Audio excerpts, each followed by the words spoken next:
recent development highlights the significant role of science in society and the need to engage the wider public in debates on emerging scientific issues. It also underlies the importance and relevance of science in our daily life. Science is an abbreviation for what? Systematic, comprehensive investigation and exploration of natural causes and effects. The science we do systematically and the procedure to find out the final results.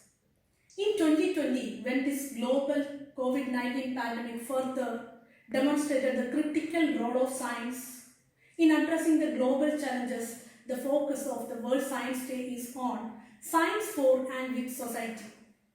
To celebrate World Science Day 2020, UNESCO will organize an online roundtable on the theme of Science for and with Society in dealing with COVID-19. So let's spread #ScienceDay. Hello friends, November 10th, World Science Day. As we all know that this year we are struggling with COVID-19 world pandemic, and taking that into account, this year's World Science Day theme is Science for and with the Society. Science is playing a major role by inventing and introducing new methods and solutions for preventing COVID-19 for the betterment of people and society. So today, I will be sharing a little bit knowledge regarding COVID testing and solutions for it. In India, mainly 4 methods are employed to identify the presence of COVID-19 virus: RT-PCR, rapid antibody test, rapid antigen test, and TrueNAT test. The first 2 are mainly used in Kerala to identify the presence of COVID virus. The reverse transcriptase polymerase chain reaction is an elongated and time-taking process. At the same time, it's the most effective and reliable process for the identification of coronavirus. As we all know, coronavirus is an RNA virus, and to identify this virus with the help of RT-PCR, we need to reverse transcript it and to form its complementary DNA sequence. For this, the sample is taken from the patient using a nasopharyngeal or oropharyngeal swab and preserved in a liquid. Then, the viral RNA is extracted from the virus by removing the protective layers and other impurities through a series of procedures. This RNA virus is then reverse transcripted using reverse transcriptase enzyme, nucleotide, forward and backward primer, Taqman probe, and DNA polymerase enzyme. This complementary DNA is passed on through several cycles, with each cycle having 3 steps: denaturation, annealing, and extension. At the second cycle, at annealing stage, the Taqman probe is attached to the complementary DNA at the target area. The Taqman probe has a fluorophore attached at the 5' end. This fluorophore has the ability to emit fluorescence when it is excited by the external light source. At the 3' end, there is also a quentin. Then the cycle is repeated several times and millions of DNA copies and fluorophores are formed. To identify the amount of fluorescence generated, a tungsten halogen lamp, excitation filters, lens, mirror, emission filter, and a charge-coupled camera is used. The light from the tungsten halogen lamp is concentrated at the sample, and the reflected ray is passed through the emission filter and is captured by the charge-coupled camera. It converts it into digital signal, and it is used for plotting a graph. The data from the graph is used to identify whether the sample is positive or negative. In rapid antibody test, we try to identify the presence of antibodies created by our body against the coronavirus. Whenever a pathogen or a disease-causing organism enters our body, in response to that, our body creates antibodies. These foreign particles which enter our body is known as antigen, and the antibodies created will be specific for that antigen. In case of coronavirus, our body creates two types of antibodies, IgG antibody and IgM antibody. To detect the presence of these two antibodies, the blood is collected from the patient's fingertips using a lancet and is added to the testing machine. The testing machine has a sample pad where the sample blood is collected, a conjugate pad where the SARS-CoV-2 antigen is present. The SARS-CoV-2 antigen present in the conjugate pad reacts with the anti-SARS-CoV-2 antibody present in the sample. In addition to that, two types of antigens which have affinity to IgG antibody and IgM antibody are also used. The SARS-CoV-2 antigen is labeled with gold particles because gold being a nanoparticle, and when it comes in contact with visible light, it can absorb and emit red light. In addition to that, rapid IgG antibodies are also present to check the validity of the test. Also, there are three lines in which the first line has anti-human IgM antibody, second line with anti-human IgG antibody, and the third line with anti-rabbit IgG antibody. At the end, there is an absorption pad to move the sample from the sample pad through the conjugate and the three lines. Now, the blood sample in the sample pad moves laterally due to capillary action. When the blood sample comes in contact with the conjugate pad, the SARS-CoV-2 antibody reacts with the SARS-CoV-2 antigen. The IgM antibody and IgE antibody get attached to the human IgM antibody and anti-human IgG antibodies respectively. The rabbit IgG antibodies get attached to the anti-rabbit IgG antibody. The red color is formed only when the antibodies are reacted with the antigen. The test is positive when both of the IgM and IgG antibodies are positive, or IgM is positive or IgG is positive. The test is negative if both the IgM and IgG antibodies are negative. If IgM is positive, it means that the patient is affected with coronavirus within it. If both IgM and IgG antibodies are positive, it means the patient is affected with coronavirus for about a week. If IgG is only positive, it means that the patient is affected with coronavirus for weeks. The test is invalid if the quality control C line is negative. The rapid antibody test is less reliable than the PCR method because even though the patient may be affected with coronavirus, the antibodies may not be formed, or the formed antibodies will not be in sufficient quantity to determine by the test. As a solution for this coronavirus, scientists all around the world are taking a great effort to find out a vaccine so that at least we can prevent the spread of coronavirus. But always remember, prevention is better than cure. So don't forget to wear masks, use sanitizers, keep social distancing. I am Sridhar Santosh from class 10A. Today, as a part of Science Day, I am going to share some updates about novel coronavirus. Over 30.35 million people are infected by the novel coronavirus across the world, and at least 9,47,000 have died, according to a reduced tally.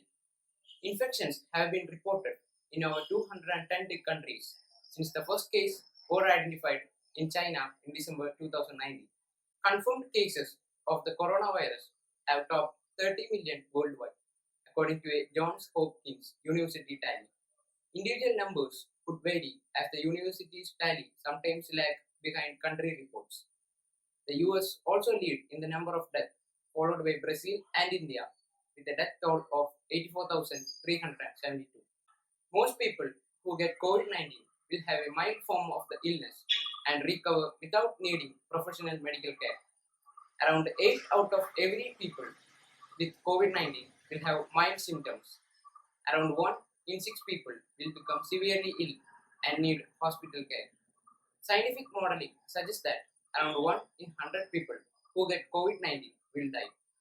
Protect yourself and others around you by knowing the facts and taking appropriate precautions.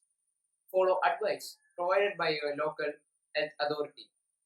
Wear a face cover, wash your hands, and keep a safe distance. Hi friends, as you all know, November 10th is observed as World Science Day.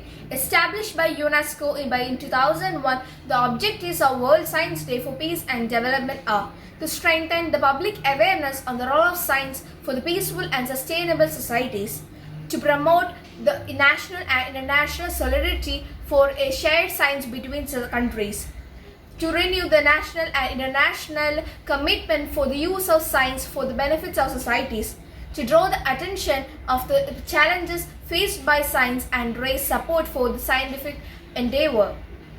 Hello everyone, I am Anjali K. Balachandran from class 10B. Nobel Prize according to Alfred Nobel's 1895 will are awarded to those who during the preceding year have conferred the greatest benefit to humankind. They are awarded in the fields of physics, chemistry, medicine, literature, peace and economics.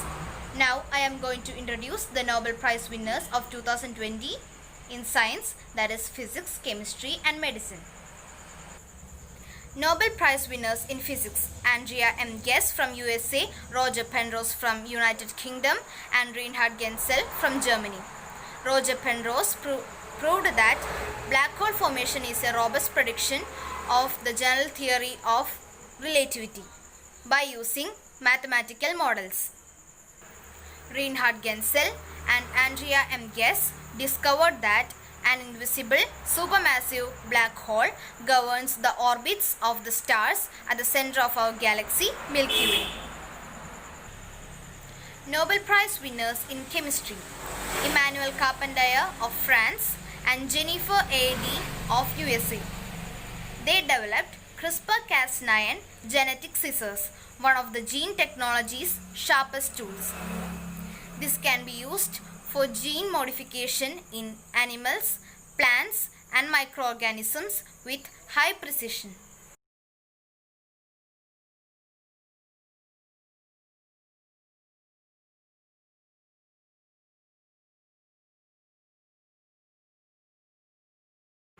Nobel Prize winners in physiology: Harvey J. Alter, Michael Horton and Charles M. Rice for their discovery of hepatitis C virus. They have made a decisive contribution to the fight against blood-borne hepatitis, a major global health problem that causes cirrhosis and liver cancer in people. Thank you.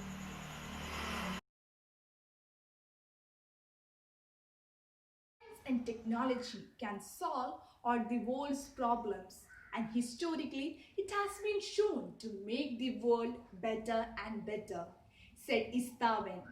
Science generates solutions for everyday life and helps us to answer the great mysteries of the world. It has a specific role as well as a variety of functions for the benefit of our society, improving the education, introducing new knowledge, and even increasing the benefit of our lives. Now, let's have a review on the pandemics. The research and studies shows the pandemics from 3000 BC and the latest COVID in 2019. The Black Death from 1346 to 1353. The estimate suggests that it wiped out half of Europe's population. Philadelphia yellow fever, 1793. The disease was caused and transmitted by mosquitoes. H1N1 swine flu pandemic, 2009 to 2010. The swine flu pandemic was caused by a new strain of H1N1 and it was originated in Mexico. Asian flu, 1957 to 1958. It was originated from China and the disease claimed more than 1 million lives. Zika virus, 2015. The disease was caused by the mosquitoes of Aedes aegypti. AIDS, 1981. The disease was caused by the chimpanzee animal and it was transferred to the humans in West Africa. The list goes on.